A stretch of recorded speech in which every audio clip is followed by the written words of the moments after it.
मी काही सकाळपासून व्हिडिओ घेत नाही, दुपारपासून घेते, कारण खूप कामं चालू आहेत ऑलरेडी. तर इथे मी काहीतरी मळलं होतं पीठ मम्मीने बेसनाचं, आणि चकल्या ऑलरेडी होत होत्या.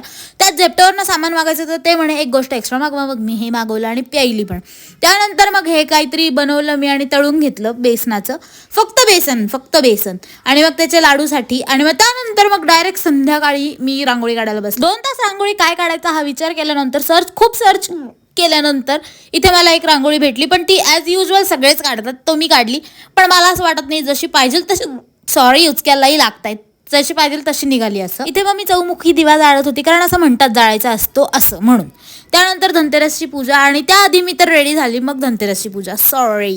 पण रेडी झाल्याचा व्हिडिओ नंतर टाकला. आणि मग तिथनं आम्ही गेलो बाहेर एव्हरीवेअर, म्हणजे सगळीकडेच मस्तपैकी लाईटिंग अँड ऑल, मस्त. इथनं पृथ्वीचा पण घरचा आकाशकंदील घेतला, आणि मी स्पेशली गेलेली आमच्या घरचा आकाशकंदील घ्यायला, कारण की तो दिदी आणि त्याने पुण्यावरनं आणला होता. त्याकरता आम्ही गंगेवर गेलो. मी हा व्हिडिओ काढला, पण त्यांना भेटण्याच्या एक्साइटमेंटमध्ये त्यांना भेटल्याचा व्हिडिओच काढला नाही मी, समज रे हो. आणि मग तिथनं मग आले, आणि मग अजून काय बोलायचं उरलेलंच नव्हतं. त्यामुळे that is it for today. Bye bye.